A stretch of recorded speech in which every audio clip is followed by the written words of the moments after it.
Hi friends, welcome to 5 Minutes Tech YouTube channel. Here is Oppo A78 5G smartphone. In this video, you will learn how to activate double tap to wake up or turn off the screen in your phone Oppo A78 5G. First of all, go to the settings of your phone here. Then go to home screen and lock screen, and here select double tap to wake or turn off screen.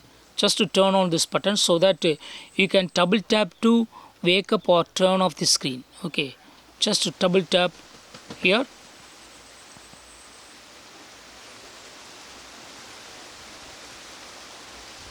or lock your phone and double tap over the lock screen, and phone screen is waked up. If you again double tap, it will be turn off. Okay, see here, to wake up, just on the lock screen double tap. Okay, if you again double tap, phone screen will be